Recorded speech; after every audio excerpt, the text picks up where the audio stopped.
I mean, my biggest advice is to be as weird as you can. Like that weird thing that you're like, that's weird and I love it. There's something in that, right? It's your soul showing you how you're different from other people. And I think that's what we all crave. Like everyone, even if they are passing as normal, they want to be seen as weird. Like they want to be seen for like the little things that they're into. Yeah, so that's maybe my biggest advice around that. And my weird thing, I guess, would be talking to people who have passed away. Nosedive sounds like a downward plunge, but for us, it's an invitation to dive headfirst into the shit that scares us most. I'm Renée Adams, joined by my co-host and best friend of over a decade, Mara DeMauro. These are the stories from life beyond the status quo. We embrace the mess to numb less and live more. This is Nosedive. All right, what's up, guys? Welcome to another episode of Nosedive, the show where we bring you incredible guests who are numbing less and living more. Today, Mara and I are super excited to talk with Hailey Lowe Fennell, a psychic medium and mentor. She works with clients through her Substack via one-on-one and group readings, where she helps people learn to do what she does, to connect with your soul, your highest self, the guides who are here to help you in this lifetime and the people you've lost who are on the other side. Welcome, Hailey. We're very eager to talk to you about the Substack series, especially for listeners who are curious about building their own personal intuition and practice or to be a psychic medium. So welcome to Nosedive. Thank you guys so much for having me. I'm so excited to be here.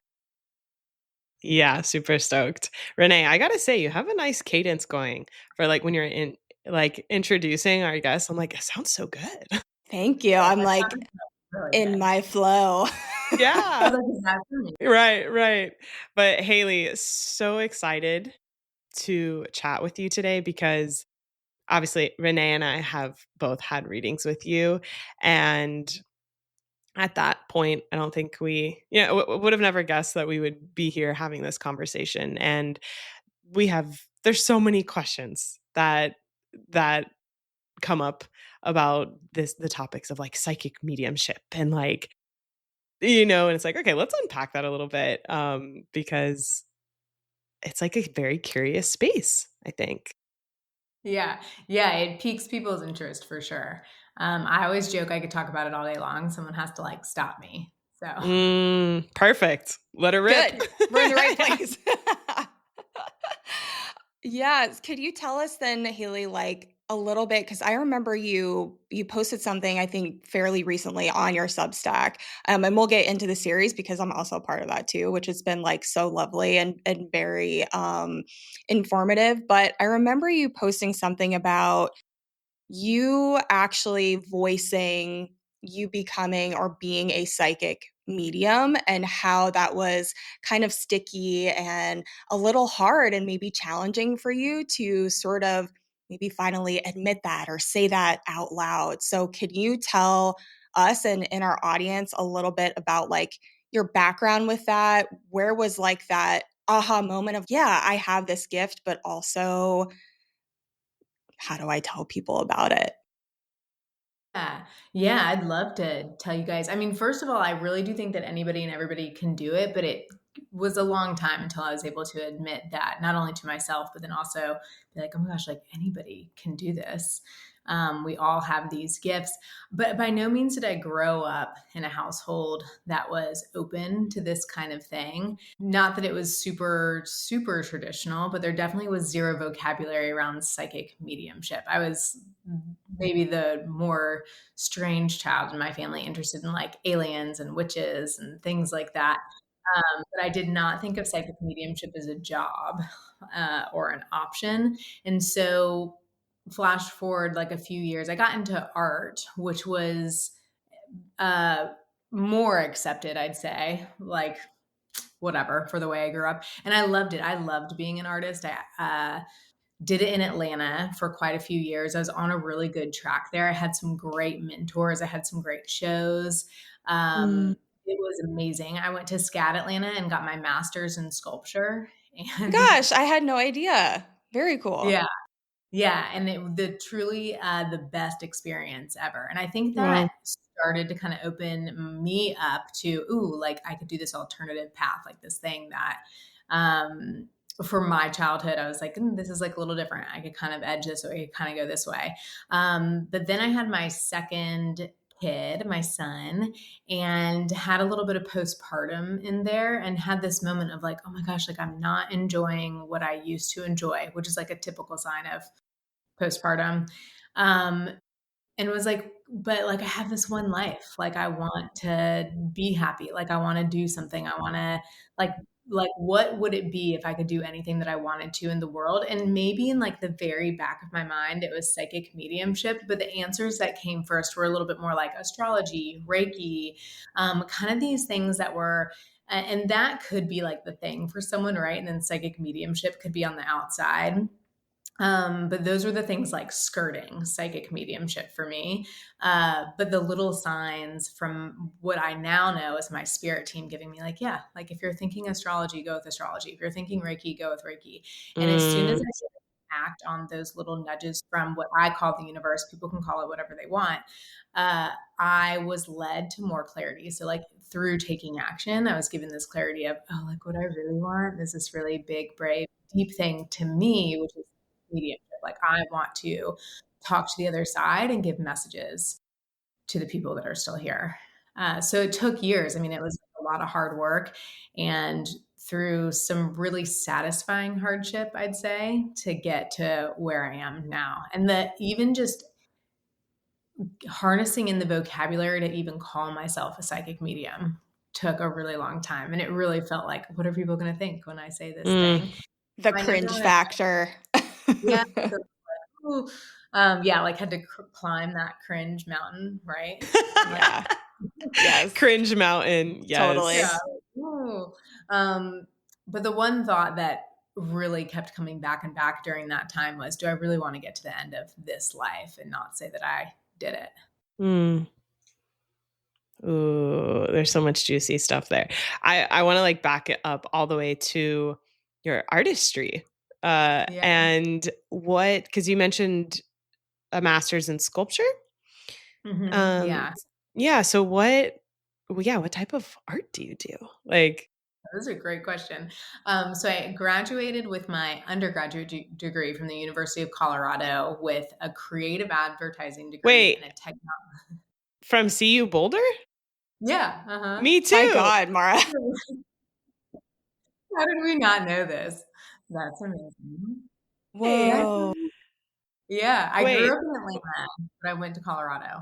Okay, yeah, I grew up in Miami and ended up graduating from Colorado. But so say what you studied again there? Okay. So I graduated. So the journalism department there, at least when I went there, had like you could do creative advertising or you could do like accounting advertising. I forget the other half of that, but I got into the creative advertising program, so I did that. Okay. But then I also did, and it was new when I went there, but they called it. I'm thinking that they still do the technology, arts, and media studies. Was like a minor. Okay. Yeah, do they? I'm assuming that they still have that. But Yeah. it was like creating websites and logos and like graphic. Wow. It's so easy now. We have like Canva that, does a lot of that for you. Yeah.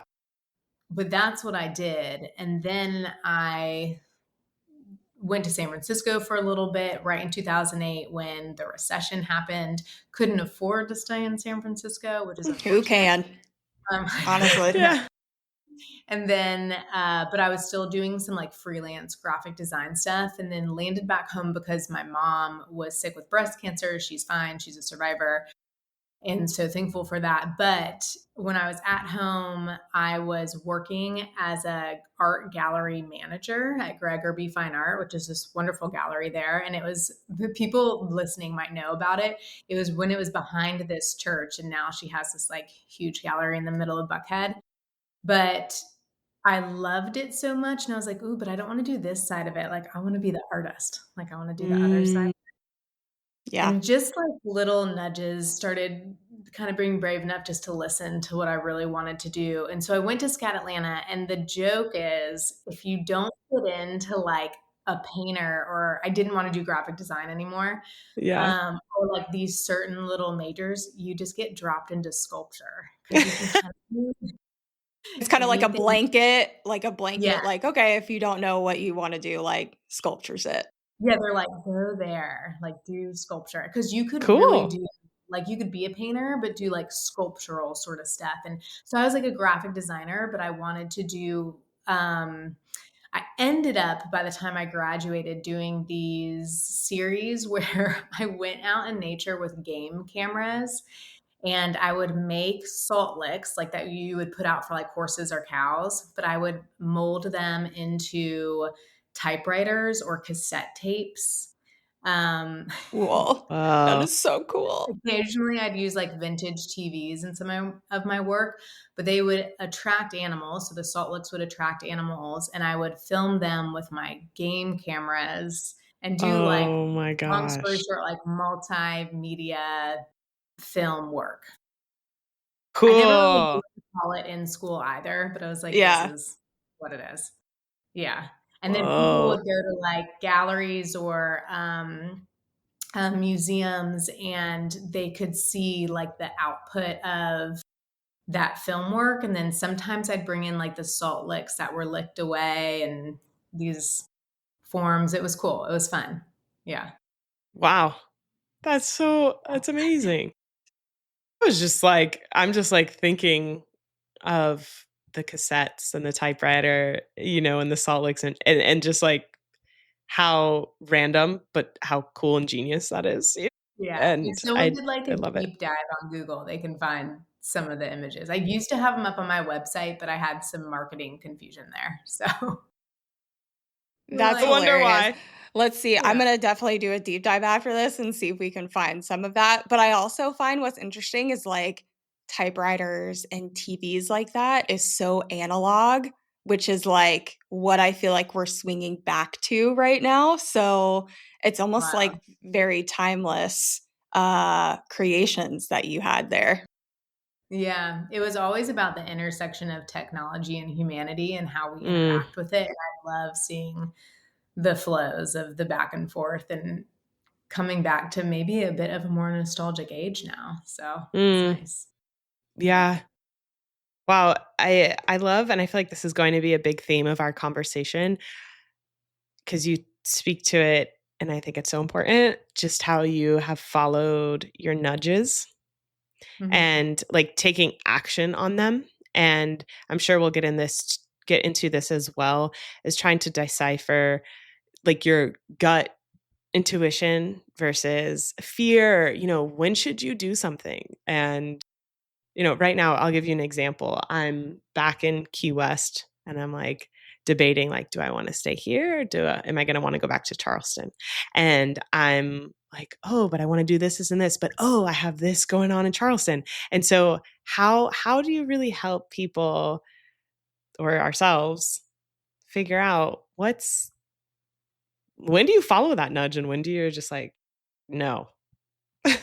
Yeah, it's a great question. I think over the years, I've accidentally followed my nose so many times that I've had to really start paying attention to like, okay, like I now know better what a no feels like, even if I really want it to be a yes. I mean, there's so Mm, many things that want to be yeses, but could just be a no right now.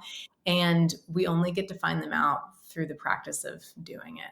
I mean, and sometimes it really, really means like having a no moment and looking back and being like, ooh, like where did I feel that in my body, in my mind, in my soul, that that mm, was a no, but I did it anyways. And how can I do it differently next time? mm. I like how you said it could be a no right now. Like, Yeah. not And sometimes indefinitely? yeah, it's like sometimes we're like, I really wanted that to be a yes. And we could waste time, honestly, being like, why do I want that to be a yes? Is it because my ego? Is because it was a yes for somebody else? Is it because of it's a yes for my parents and I want it to be a yes for me?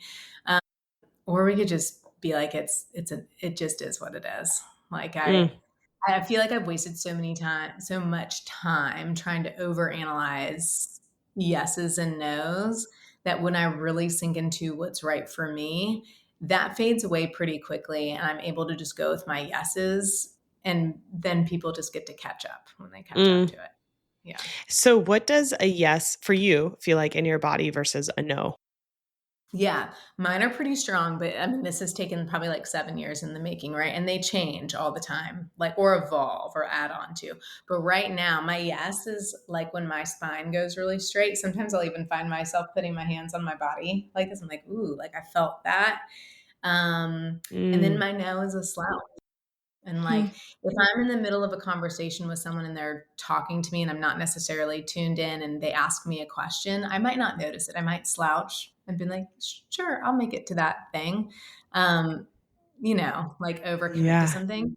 And then sometimes it's like, I don't always notice it. But when I do, I'm like, ooh, like I Wow. just overcommitted to something. I'm going to have to find my way out of it. Or like, Yeah. I Yeah. just like maybe even said no to something that should have been a yes. Mm. But as soon as I notice it, I try to follow through with it as quickly as I can, because when we do that, we get clarity in other areas of life.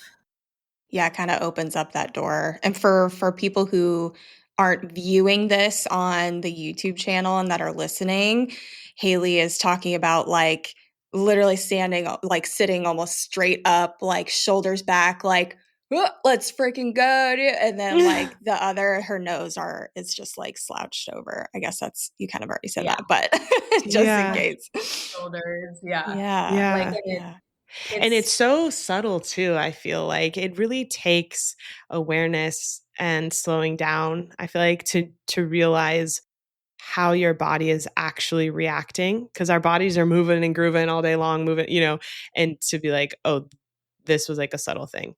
yeah. So I can understand how it can take a while to really be able to understand what your body is communicating with you and take that time to really learn it. And our voices can like do different things than what we mean, right? Like we say yes to things all the time that we didn't really want to do. Or we say yes to something and then we think it's because it really was a yes. And then later, maybe we don't want to go to the thing or it's a no. My advice with that is to actually follow through with your past self, knowing that it was a yes. Mm, okay. Because if you're anything like me, you'll get tired and you'll like want to back out or you'll want like plans to Totally. cancel. But if it was a yes, like a true yes at some point, there's something in it for you. Okay. Yeah, I have a good amount of friends that are coming to my head or mind that they're afraid to commit to something too soon because they don't want to back out and cancel on people. So, Yeah. and we could go into this from like a cultural standpoint too. Like now even therapists will be like, "Okay, well since you don't want to overcommit and then back out, just tell people I'll get back to you on that." Yeah, that's fair. And That's a and good one. so it's fair, but it's also like, I don't know. It's like I find that maybe even annoying. And even my friends who do this, they're like, "Yeah, I know this is annoying." Like, but I don't want to say I'm going to be somewhere and then I'm not going to be there. And then Um, not. That's though, it's actually a good way of, because if someone asks you in the moment, you might even not get a yes or a no. Like it's not right. always going to be like, and sometimes you have to really clear your head to get that clear yes or Hmm. no, or have practiced it enough. So I don't know. That's like a good little hack to be like, let Mm, me get back to you so that you right. can kind of like empty out a little bit and then get a clear yes or no on your own. Yeah. Right. And I think too, some people are a little different where they will have like a gut response immediately and they have that yes or no. And some people take a minute to like need the time to process to actually. So I think I'm definitely more of that. I'm going to know yes or no immediately, Yeah. you know, Yeah. but But you've also it's, done like a lot of work around that too. You know what I mm, mean? Like you've actually been and given yourself the space and like the curiosity to like sit with your feelings to kind of know to be able to do that, you know? mm, yeah, true. Yeah. But yeah, I respect people's different ways about it. Yeah, yeah. Who I think knows? that it's like the more you practice it, like what Renee was saying, it'll get quicker. Yeah. I think I said in like one of my recent Substacks, I kind of forget which ones have been released and which haven't. This one has. Inside sneak peek. Yeah. Yeah. Yeah, I'm sure this one has. Like one of my no's is using the wrong fork. Like it's like a sensory Yes. for sure. So that's like a different topic, but it is a simple way of being like yes or no. Like I have a fork that I like and a fork that I don't. If I choose the fork that I don't like, there's nothing wrong with that. Like nothing bad is going to happen to me, but man, will I feel that in my body. It gives me even more than like a slouch. It's like a visceral thing in my hand. So it's a great way of practicing your yeses and your nos. Like do something like have this is a horrible example because if you're a coffee person, you're a coffee person, but have tea in the morning instead. Even just thinking about it, I'm like, that's like such a no for me. It's Yeah.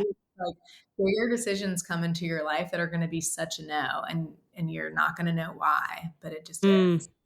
Love like the very like to me that's very straightforward and a very good easy entry point to understanding what you mean by how you feel in your body. Like whatever that small little thing that kind of gives you that ick, take that into other decisions. Like that is what your no feels like. So I love that analogy, even though it seems so simple, like it can be that simple, which is Yeah, nice. that's the practice is getting it to be that simple. And then the real practice and challenge is trusting it when the decisions get even bigger, like moving from Charleston to Key West or vice versa. It's like it's Yes. a decision. So that no is going to play more in your mind than a fork is going to be. But Right. you know. Right. Yeah, I was just thinking that. So funny that you brought that up. I'm like the trust part. So because we second guess ourselves and we start we've mentioned this in another episode before, but how your gut reaction is, I've heard somewhere, your gut reaction is more of a statement, and then fear and anxiety start come in as questions. So you have that like yes or no.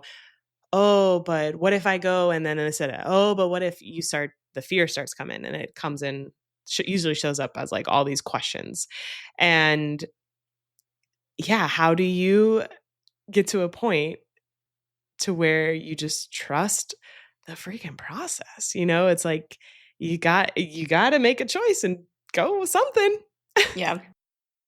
That's it. You got to make a choice, even if it's the wrong one, because as soon as you do, you'll just get more clarity. I mean, we're all human, so we're meant. Sometimes the yes is actually leading you down to a mistake, and we don't know why, right? Like, because it's going to help us with a later decision. Who knows? But it really is just in the practice and just in allowing yourself to make mistakes so that you can get it right later. Mm. This is like kind of reminding me of like how, or bringing up curiosity around kind of living boldly, or kind of being brave to explore and like do something differently, and how to get out of just doing routine or staying stuck or comfortable rather. And so like what is your perspective on all of that? Like I'm assuming here, and I guess I shouldn't, but I'm definitely assuming that you're like, yeah, like go for the thing. Like, Yeah. Always, right? That's like mm, always the answer. And I'm always reminded, I think it's almost been a year, this past January, of being like, I'm going to be my own best friend this year. Like, what would my mm, best friend say? And the answer always is, right? Like, go for it. Like, you're good enough, you're confident enough, you're smart enough. So starting to tell yourself those things, like, this is something I want, therefore I'm going to go for it, even if it takes teeny tiny steps. Even if I get confused along the way, I'm going to try as hard as I can to believe in myself. So that's less of like a spiritual thing and just more of a like, you got it. I mean, my biggest yeah. advice is to be as weird as you can. Like, always Yes. Yes, be I your love own best that. friend and be as weird as you can. I be as mean, weird. yes. Yeah. Like that weird thing that you're like, that's weird and I love it. There's Mm, something in that, right? Um, it's your soul showing you how you're different from other people. And I think that's what we all crave. Like everyone, even if they are passing as normal, they want to mm. be seen as weird. Like they want to be seen for like the little things that they're into. Mm. Um, yeah, so that's maybe my biggest advice around that. And my weird thing, I guess, would be talking to people who have passed away. Being very open about it and being like, "Look, like they're right there. They can talk with you anytime you want." Not that I always get it right or I'm always like on top of it, but that I know that it's available and there, and that I'm weird enough to tell people Mm. to do that.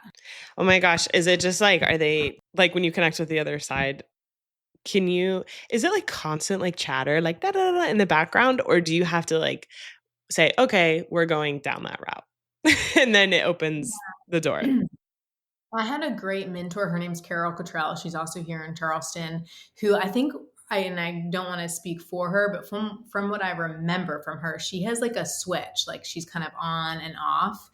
And she gave me some great advice in the very beginning that was like, you're going to have on and off times, and to also not give people readings unless they ask. Mm. And I think that was the best advice, even like the most ethical advice she could have given me, Mhm. because since then it's like, oh yeah, like I don't have to be on unless someone has like come and wants a reading with me. And there's so many different reasons for that, right? Like they might not be ready. It might not be a part of their religion, which is really important. They might not want to hear from that person. So I'm kind of sort of on and off. I don't exactly know how some mediums really do have a switch. I think I always have a buzz going on, but it's like a lot more quiet when I'm not sitting down with someone, and I can kind of pick up on it but ignore it to a certain extent. And Mm. too, like those on the other side, they know that I'm not passing along messages unless Like you're kinda someone's closed giving off. me. Yeah, but they'll come for me. Like I'm always kind of chatting with them in my head, and they'll come in and out. Yeah. Yeah. Energies, for sure. Like Oh. and going back to that too, like, talking about the weirdness, because that's what we love. Like, we want to embrace people's uniqueness and their strange, their oddities. When did you, in your journey, kind of realize that your uniqueness or your weirdness was actually a gift? What did that look like for you? Was it like an actual moment or was it more of like a gradual process? Ooh, that's a great question. I don't think it was an actual moment. Definitely more of a gradual process. I don't know if it's even weirdness that I would say is the thing that I noticed. Growing up, everyone said I was quiet and kind. Um, and I took Mm. that as a bad thing for a really long time, which I know sounds weird saying that out loud, but I just did. Like it wasn't the best thing to be in my family. Everybody was like super loud. And if you were loud, you got what you wanted. And I just like was so quiet, and then maybe being told like, "Oh, you're too kind. You're so kind. You're too kind." Those are probably the two things that I have realized the past decade are my greatest strengths. I'm like, "Oh, my kindness is what magnetizes people towards me." Like me Mm. being open, and then that openness and that reframing of that, I think, is what brought in a lot of my spiritual gifts, and my willingness to share it with anybody that wants it to be shared. Yeah, well, I love that too. Like it's almost the opposite brings in these gifts, where you're thinking like, oh, well, being loud or being that certain way is what actually gets you success in your own right. But when you embraced your oppositeness is when things started coming in. Yeah, like when I really saw myself, not just how other people saw me. And I do think there's a bit of a shield for me with that. I'm like, ooh, like I can't tell how other people see me all the time. But maybe using the words that they would use and owning them in Mm. my own way, being Like like, ooh, reclaiming it for I yourself. that's like a part of me that I just can't change. And why would I want to change that? Right. Like, it's like, Want you to, so nope. I know. Everyone loves a nice person. It's yeah, or true. it could be like the opposite, right? Like it could be someone that was told their whole life that they're too much, that they're too loud, that they're too this. And maybe it's not something to change, but there's something in who you are that is going to pull you even more into your life's purpose. I don't ever think that we're off of our path or off of our purpose or that we're not magnetic or any of these things. But I think sometimes we get in our own way. So important for people to hear. Like, that's just so comforting even for me, like, on a personal note is, like, you're right where you're supposed to be. No Yeah, matter what always. choice you make, like, you're right where you're supposed to be. So, Yeah. there's comfort. Oh, I wanted to talk about, like yes, I wanted to like, life purpose. Like, you're never like, when you follow your what were you saying? Like, can you articulate that again? Like, when you're following your Yeah. more so who you are, it brings you deeper into where you're supposed to be or what you're supposed to do or what how Yeah. yeah. I think when it comes to life purpose, the whole goal is to just look back at yourself. Like, what are the things that you're pushing away that maybe no matter what are always going to be a part of you? And then what are the things that you want that you've been ignoring because you think that they're too big for you to grab onto? And there's probably something weird in there, right? There's probably something that you're like, that's not for me. Like, I have no people in my family that have done that, or I've been told I can't do that. But for some reason, it keeps coming back into your mind over and over and over again. There's definitely something in your life purpose that is in those fields. Not that it will always be obvious. It usually feels quite muddled at first until you start taking action on it. And Mm, then you're going to get a lot more clarity around that. And you're never in the wrong spot. Like, you're always in the perfect position to start doing the things that you actually want to do in life, right? I will say it takes a lot of pushing away fear. So those fear-based messages that we were talking about earlier, where it's like, well, I'm not good enough, or why me, or like, that's too big. I think I sit with a lot of people that have this really big vision and it feels so far away.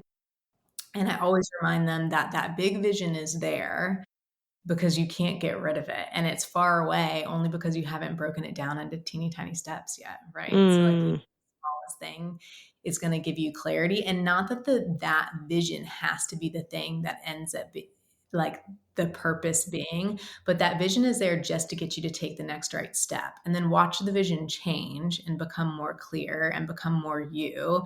And all of a sudden it's this thing that's so uniquely you that nobody else could possibly replicate it, that you found your life purpose. hmm. That's also so comforting, like, because Yeah. it's a lot of the times I feel like, especially, people, at least for me, I say people, I'm probably talking about myself. In my mid-30s, like, you're in this job where you're like, "Wow, this is my life, and I'm not really liking how it's looking right now, but I don't know what the next steps are, and I have this vision." But as you said, like, it can allowing people the permission that the vision can change into maybe even something bigger than you can even imagine, and not necessarily holding on to specific outcomes to where you're paralyzed to taking those steps to get you to that vision. Because I feel like sometimes when people do probably come to you and they're like, I have this huge thing, but like, where do I start? And it's like, as you're saying, taking just the small steps to get there will encompass the vision and probably turn out to something better than you could even imagine. Yeah. And like, this small step could be something, and this isn't simple by any means because it takes a lot of bravery to do it. But my small step was reaching out to people that I knew, and I knew who their people were that passed away. I was like, can Mm. I give you a reading? And those are like the hardest. It is so much harder to read for someone that you know than it is for Wow. a stranger. And it took me, my Carol Terrell told me that too. She was like, just wait. And I was like, there's no way. But it's true because you know them. So you start doubting, like, well, I already know this about them. But that was like Mm, my version of a small step, right? It was like, I'm going to read for people I know and see how this goes. And then I reached out, and then I asked those friends to give me a group of friends that I didn't know. And it was like, oh, like this release, this clarity, like I can do that. Like, Mm. I can read for people that I know nothing about. And so anyways, those small steps. And then I think that there's really something powerful in realizing that because we're all constantly getting messages from our soul, from our guides, from those on the other side, if we want. If someone's super grounded, they might just have a knowing and they might be like, well, that came from me. I think that's perfect too. Um, but there's a big difference between messages that come in from fear and ego, and then messages that come in from what we'll just call the other side to make it simple. And when we're getting messages from fear and ego, it will stop us in our path. And we just have to know, we just have to like ask our ego to step to the side. Our ego is so important for so many other things, like what we want materialistically in life. It's perfect. And we should have ego. But when we get into messages for life's purpose, there's this other side, and it is tapping into the messages that feel good, calm, or even neutral. So it could be neutral, like you should take this way to work. And it's not going to, that could feel fear based, right? Because someone would be like, oh my gosh, so if I took my normal way, am I going to get in a car accident? It's like, but if we hear it in a way of, oh, just take this way to work, and it's because it drives us past this coffee shop that then we stop into, that then we meet someone, like, we have to learn how to hear those messages in the good, calm, neutral way sometimes in order to like push ourselves a little bit further into that uncomfort of becoming who we're supposed to be. If people come to you for readings, um, do people usually have hesitation? And then they're like, "Oh, okay." Or do people just come to you because they're already open, or is it kind of a mix? Because I'm sure Yeah. there are people who are listening who have never had a reading and, like, who are like, like, on the cusp. Yeah. Yeah. I always like to say everyone's welcome. Like, I have no control over your skepticism. It's definitely up to the person that decides to sit with me, how open they want to be. And I've sat with many people who are skeptical, maybe not true skeptics. Like, I think there's some openness there if they've decided to come for a reading. And maybe they've even left skeptical. And the best is when I get an email, even if it's years later, that's like, oh my gosh, like this thing, you said this thing in a reading and it now makes sense. And thank you so much. And it could be something so incredibly simple. And I hope that there's even more people like that that just don't email me because Right. who knows? But yeah, my job as a psychic medium is to give the reading as it comes to me. And no matter how skeptical or trusting the person is that sits with me. Does Mm, that make sense? mhm. Like, And yeah, a whole gamut of who you yeah. are. So what's the difference between, like, psychic and then medium?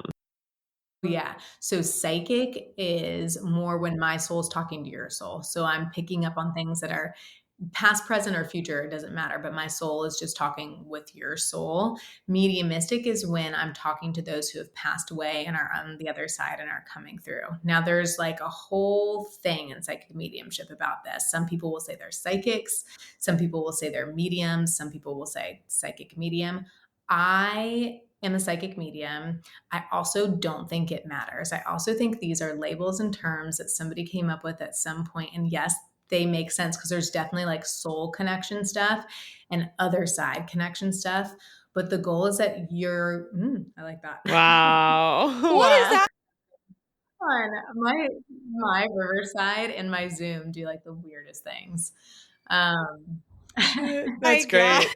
great. um, But I think that we are moving into a world where those labels aren't even going to matter Mm, anymore. If we were to get like super nitty gritty into it, I'm a trance medium, which means that like I feel spirit entering me and they give me information. So I like feel like I'm the person that is on the other side and I'm communicating as though I'm them. So cool. But, like, there's so many different terms, but at the end of the day, I think we can label it whatever we want. We're all doing it to some extent, and whether it's psychic or mediumistic, as long as the person that's sitting with me gets exactly what they need in that moment, then I've done my job. mm, Is that hmm. why, or a portion of why you wanted to start the Substack series of a mentorship and kind of showing people the way? Yes, I love it. Um, yeah, I feel like that is my one of you mentioned this earlier, like this sort of contentment or being content or for me, it's like this is horrible, whatever, I'm gonna say it. Like a boredom that can come in where I'm like, ooh, like gosh, like I give these one-on-one readings and those aren't boring by any means. Like I absolutely love doing it. But then I have these moments afterwards where I'm like, what else can I do? Like I'm not Mhm. satisfied, which goes back to like a human design thing. But What's your human design? I'm a manifesting generator Okay. and We're both like, mm-hmm, yep. yes, so I'm like, I want to do a million things all at once. And there's other psychic mediums where their next step is starting to mentor, but like more on like a group or one-on-one or in-person basis. And I just have this vision, talking about like this faraway vision of reaching as many people as I can, because feel some other things coming on the line for me that are within the death related fields, but it's not psychic mediumship necessarily. So I really want to create something where I can teach people that they can do it too. Like I sit with people all the time and I'm like, you can do it too. Like here's your people that came forward and this is why they're coming forward. And these are the areas of life that they come forward for you. And I want you to go home. And the next time you are questioning your career and whether you should stay or not, you are going to call on your grandmother because she has advice for you, and Mm. you're going to feel her come forward, and then you're going to make the decision yourself, because they don't ever take decisions away from us, but like you can do it too. Like you don't need me. I want people to know that they don't need a psychic medium to tap in and to feel their worth or their connection, or that they've left someone that has gone to the other side and that there's something unfinished. I'm like, they're here for us. So yeah, I hate the idea that people Gosh. feel like they have to go sit with a psychic medium to get the answers that they need for themselves when it's just as available in the moment. Yeah, and I can speak to, I mean, it's super accessible. I'm in the mentorship right now. Like I signed up for it. I'm like, yes, sign me up. I want to figure out my own intuition. And I'm so thankful for it, because I think a lot of the times, when someone has like a piece of knowledge like this, or they're the subject matter expert of things like this, they don't necessarily gatekeep, but I also don't think that they necessarily have a want to make it as accessible as possible. And sometimes people aren't even able to do that. So I think, with the intention that you have with this, it's just going to create so much more of a like ripple effect of people reclaiming their own energies and just creating something that's bigger than yourself in a very positive way, which I love. Mm. Thank you. Yeah. Yeah. It's like I just want people to feel it. Like I think there was a time in my life where before mediumship, like I just questioned everything, right? Like I've had plenty of friends who aren't here anymore who questioned life, and I'm like, gosh, like but there's just so much more on the other end of those questions, and having the strength to really connect in with yourself, and even in our worst moments knowing that there's something coming down the line. For me, connection is what helped me move past those feelings. And if that helps even just one person, then Mm. that's the whole goal. Yeah. Yeah, I was telling Renee not too long ago, I'm like, "I wanna have another reading," but I feel like I also, because I'm hearing, "You can do these things yourself. You can tap in." I'm like, "I get that." And like, but also, I Yeah. want another reading. And yeah, I wonder if you ever have like frustration because, here we are. I'm like, "Whoa, that's so cool." And you're like, "Yeah, but you can do it too." And I'm like, does that ever like frustrate you that you're like, "Okay, yes, would love to have a reading with you, but also you can do Like, girl, it." you can do it yourself. Yeah, yeah. I always welcome like second, third. I have plenty of people that meet with me like lots of times. It always welcome. Like it never frustrates me at all ever, because some people want to do it and some people just need those like check-ins. But the whole goal of the Substack is that it just is more accessible. My prices are pretty high for like one-on-one readings. I put a lot of like energy into them and I give people like absolutely everything that I can, and I do a lot to like set up and come down from those. But I wanted a platform that was like, look, if that isn't it like monetarily accessible for you right now, here's something that is. and you get to do it on your own. And the Substack is maybe a little bit more for people who is like the everyday connection. Like I want to learn how my yeses and nos for myself. I want to learn how to talk to my grandmother on my own. I want to feel my dad around because I need his support right now. And it's all of the tools that I use to connect in for myself on a daily basis. Phase 2 honestly might turn into like, if you want to become a psychic medium, here's some tools to do that. And it's some of the same tools, but it's much more like elaborate and brave and like, let's get in there. Like you're about to give a reading to someone, and that takes energy. Oh my gosh. But yeah, the Substack would be helpful. Like it's so you can get some of those answers for yourselves, but you don't necessarily want to be a psychic medium yet.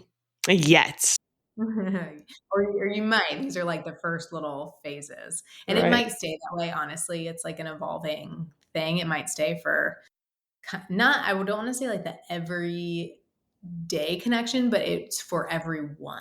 Like I think everyone deserves the ability to be connected if they want to.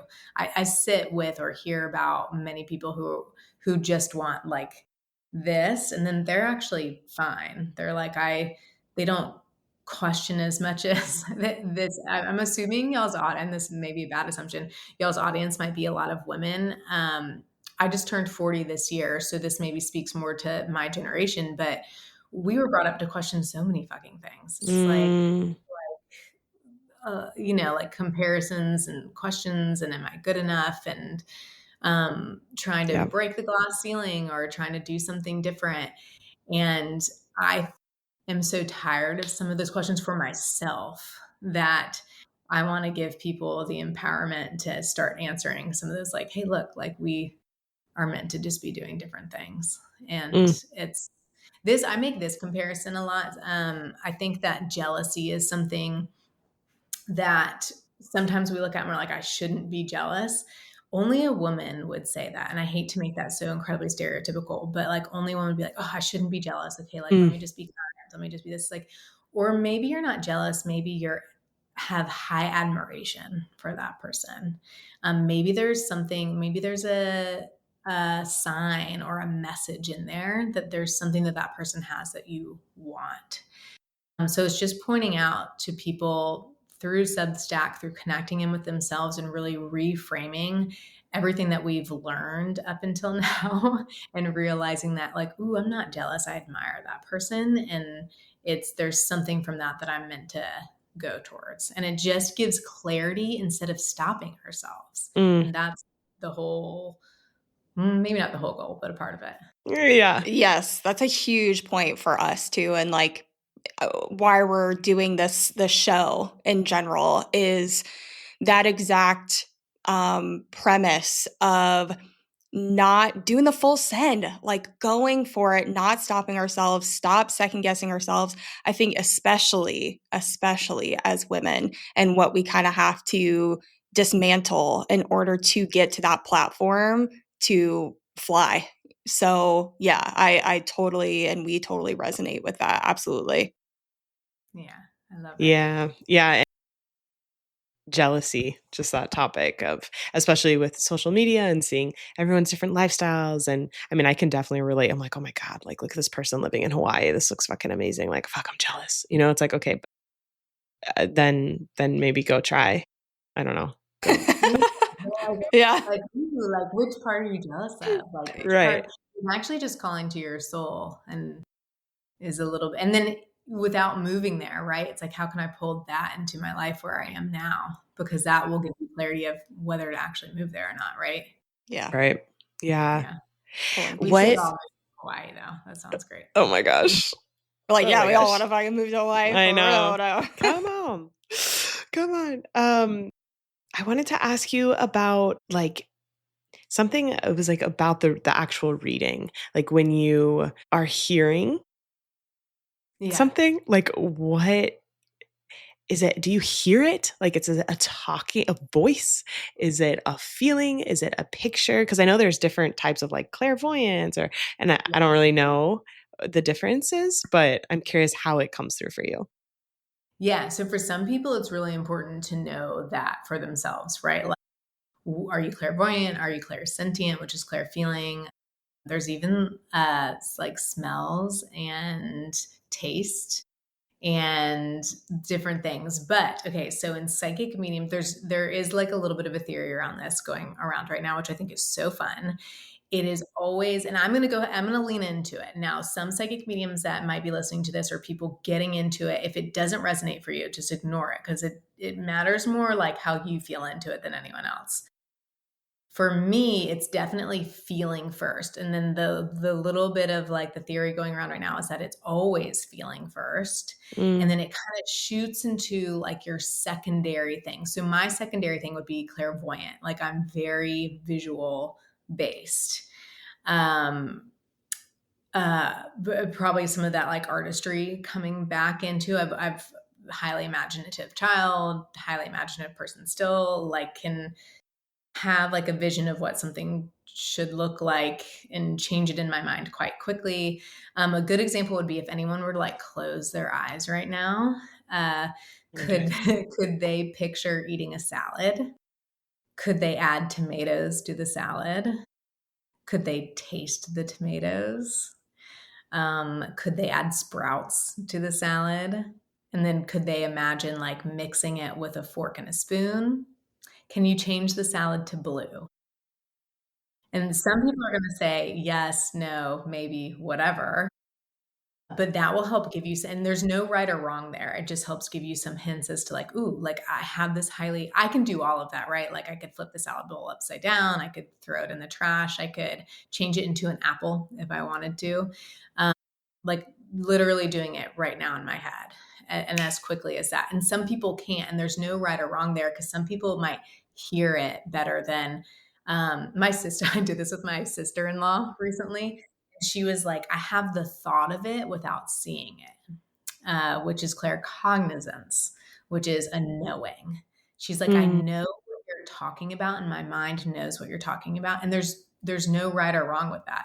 But I feel the information when I'm sitting with someone.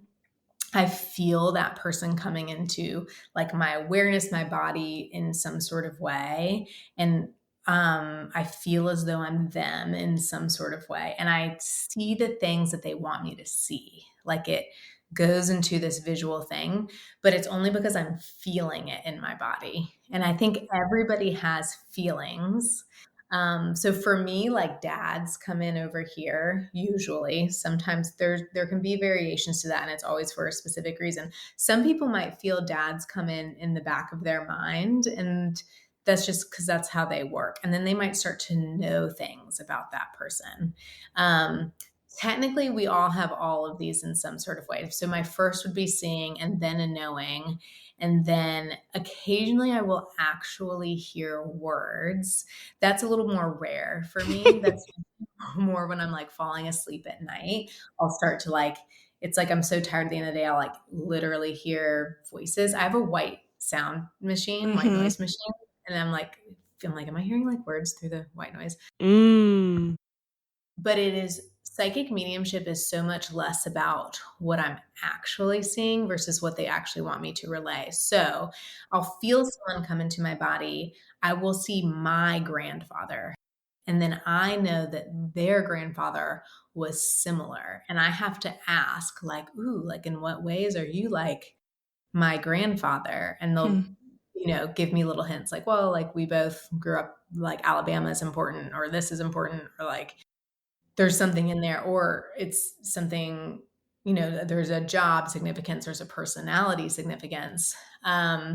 So it becomes really nuanced. And when you're starting off in psychic mediumship, it's definitely like, okay, like they'll give it to you in a basic way because Mhm. you're starting off. And then as soon as you practice and commit to practicing your connection, you'll start to get it in a different way. A good example would be signs and symbols. And you guys just tell me if I'm talking too much. No, great. No, But Love not it. at all. I get some people that sit with me and they're like, I used to get like this cardinal or this butterfly or this thing all the time. And I haven't seen that around lately. And I feel so lost. I feel like they're not around me anymore. And it's actually quite the opposite. It's because you've noticed it so many times that you are next level connecting in. You are starting Mm, to feel them more. You just don't know how. mm. And not that there's a hierarchy in any of this, but signs and symbols are great. I use them all the time. But when you start to feel spirit around you and you're listening to, like, ooh, that's like how my grandfather would say that, acknowledging that your grandfather's around because something about him just popped into your mind out of nowhere could be better for you than seeing the cardinal.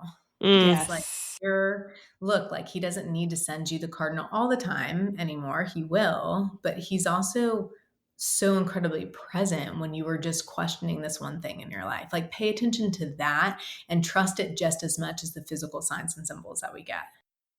Oh my gosh, it's just amazing.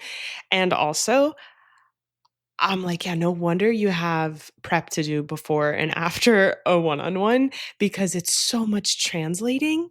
Yeah. And holy cow, you're like, my grandfather comes in, then I know it's their grandfather, and then I have to pay attention to what this I'm like, how are you? Because Deciphering. I've had a reading with you, and obviously you're not like, okay, give me 10 minutes. I got to have a conversation with this dude.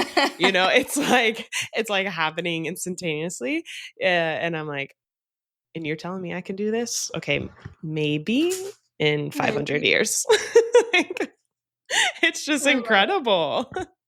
Yeah, I love doing it, but and it's just like any other job, like, the more you do it, the better it gets. Not that it won't have twists and turns, because sometimes they'll, like, switch things up because there's, like, a new lesson coming down the line for me so that my mediumship can then grow again. Those moments Yeah. can be frustrating for me. I'm like, "Oh, You're like, "Whoa, you flipped my the Yeah. script on me there, bud. What are you doing?" Yeah, but it's just like when you're connecting in for yourself, like all of a sudden you have all these yeses and then things get muddled. The muddled is only because there's something else coming down the line, right? It's like, ah, like I'm so unclear right now. This is so frustrating. And it's like, well, where can you take next action? Just on like anything that piques your interest, truly. Mhm. So what do you do if you're having a reading with someone and it is that moment where you're kind of elevating or progressing in your mediumship and like have you ever been sitting there and you're like nothing's coming through? Like we got to do this another time. Or like what do you do? Yeah, I've never had a moment where nothing's coming through because I am very brave with saying what I feel is coming through. But I've had plenty of moments where the person sitting across from me is like, no, that doesn't make sense. I'm like, but Yeah. um, Is and then it important like, would you encourage people because I would say I'm guilty of this, like, I'm like, "Well, like, yeah, that can fit." Like, or is Mm, it better for people to be like, "No, just say if this resonates or not." It totally depends. If it truly doesn't resonate, I encourage people to say, like, I can't place it. Like, I just don't know. There will always be a moment in a reading, maybe not always, where I'm like, ooh, just write this down. But like, we will have gotten so many yeses before that moment that I don't care if I get a no on a few things because I'm like, ooh, just write it down. Because like, I know that it's the information that is meant to come forward now. And it's so much more fun when it makes sense to them later. Like it's more of a secret language between them and the person I'm sitting with. It has nothing to do with me. Like I don't always have to understand every single bit of information. But when I sit, like maybe 3 or 4 times in my career, have I sat with someone who said no the entire time? That's a hard reading. It's a hard hmm. moment. It's like it throws me for sure. Some psychic mediums that have done this for like years and years and years, their advice would be to be like, okay, well, like, thank you for coming. I need to cut this short. It's just the connection isn't there. I'm not feeling it. I have always felt like the connection is there, even if it's not perfect. And so occasionally I'll refund someone, but I will keep going because there's something in there that might make sense to them later. And Mm, it's not my job how skeptical or how they're receiving the information in the moment. It's my job to give exactly what I'm given. And my hope is that it makes sense later for these few people, right? Um, And if I like really feel like, gosh, like I just don't even want to like deal with the energy of me worrying that they paid for this thing, I'll Mhm. refund them. I'm like, it's not a big deal. I'll refund Yeah. you. I wish Yeah. you well. I still hope it makes sense later. But yeah, just like any other job, we have days where things don't land the way we want them to land. And then I Yeah. also will try to go back through that reading and be like, was this a lesson for me? Like I'll ask my guides, was this a lesson for me? Was this a lesson for them? Like Yeah. I hate not, I'm a people pleaser, like at the end of Mhm. the day, right? Like I want people to come to me and be like, that was amazing. Yeah. Um, well, but I can't always control that. And I've had to be okay in the like, like Yeah. that, you know. Right. It is what Yeah, it I mean, what are is. you gonna do? Yeah. Right. Is there a difference between doing sessions in person versus virtually, or can the messages come through just as fluidly? Yeah, just as fluidly. It's like there because for anyone that's passed away, for our guides that are on the other side, even a part of our soul, which is a weird part of this conversation, there is no existence of time or space. No one has to be like physically in the room with me for the connection to happen because to spirit, they are no longer confined by the human reality of time and space. We as humans, I will say, and it really is a get to feel that. We get to Mm. understand and work with the confines of time and space, and we're meant to. It's a part of the reason that we're here. So if anyone's questioning their purpose, um, just know that time and space are a part of it. And so if you give time and yourself space, things will work out, right? Like at Whoa. some point, things get better. Comes with action and trying. And we're our part of our soul's reason for being here is to experience that. Now they're on the other side and they're like, oh, glad we're not dealing with time or space anymore. Though oftentimes I'll get the message that they miss it a little bit. And they're like, ooh, Mm. it's fun like manipulating that or working with that. Yeah. Yeah. Back to the You question guys are at like, I'm hand. I'm too scared now. scared. I'm a little scared. A little scared. Oh my God. Yeah. The spirits are definitely having fun. They're having fun. I They're promise. being playful right Um, now. Yeah, Mm-hmm. they're We I see know. you. And that's the perfect like flip of the script, right? Like, oh, they're being playful. Like they're being playful. I'm like really, really, really, really good at flipping the script. And the thing is that I will not get messages from the other side that are fearful. People will hear me say this in the beginning of a reading. I'll say, if the messages ever feel fearful, let me know because they are meant to feel supportive and loving. They will never hold us back. They won't, people ask questions all the time in readings and I encourage it. They won't necessarily tell us exactly which direction to go because they won't take our decisions away, but they also won't give messages with fear. So if I, like in the very, very beginning of starting this, like felt like a fearful message was coming through, that's me. That's my ego interpreting the message and it's not the message. So that's you guys too. So like anyone listening, if you feel like you're getting this, like don't go that way because and then our minds are coming up with a reason why we got a no or a don't or a stop when it really is just a wait right now. It's a hold off. It's a, hey, take this other direction for now because there's more clarity this way. We have to do the work to change our perspective in order to get even more from the messages and even more clarity to move forward. Fear is always stopping us. And the whole goal of connecting in is to move forward with more confidence. So no, I don't get scared anymore. I actually love watching scary movies. Like I love scary movies. Same. Um, when I was younger, they would actually scare me. Like I'd then be up at night and be like, oh my gosh, like that's like Seven was like such a scary movie. I could probably watch that now and just be like, ooh, like it's just entertaining. I find it entertaining. But no, I don't get scared. I hear things and see things more for myself in the middle of the night and it just doesn't scare me.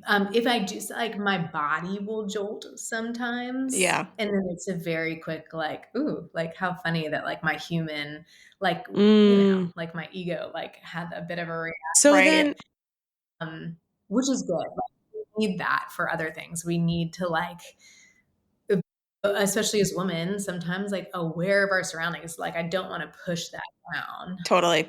it comes to like spiritual connection, if it ever feels fearful, I'm like, cool, things. That's not connection. Like, no. So, but like, okay, do you believe in, I don't know if that's how I would phrase it, but yeah, do you believe in like dark energy? Like, is there actual dark, like, I'm thinking of like demonic energy. Like, is that a thing or is that our ego? It's more our ego, though. I do think energy can come across as dark with how we're perceiving it.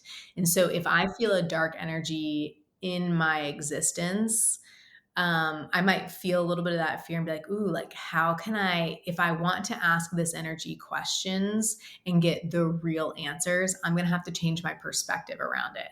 So, okay, like I feel this dark energy. Why is it showing itself to me? Oh, it's talking about what life was like for them in their human life, which has very dark, we have dark moments. We experience as humans more darkness and lightness than they do in spirit. So then when I connect into their spirit selves, it's quite neutral. Like they're not overly happy, they're not overly sad, they're quite neutral and content, maybe even a bit bored, which is why we reincarnate again and again and again, because this is the adventure and that's just the other side. They can guide, they can help, they see things so clearly that to them it's so linear that they're like, like, wouldn't it be nice to come back and have things so muddled and unclear and have to figure things out all over again? So yes, like, not that I believe in dark energy, but I do believe that we can perceive it that way. And that if we want a message, we can either be like, that's dark energy and I'm not ready to connect in with it and I don't want to, or that's dark energy. Oh, I'm connecting in with who they were in life. And I have to, if I want a message from them, I'm going to have to find a way to see them for the spiritual selves that they are now. Yeah, that makes sense. I know. This is so funny, you guys. Like, this has never happened to us. What's up, guys? We see you and see that you're messing around with us. So that's fun. No. Oh my God. Well, yeah, I mean, I guess that's a good stopping place. I mean, I think I've got so many more questions. But we want to be respectful, as always, of everybody's time.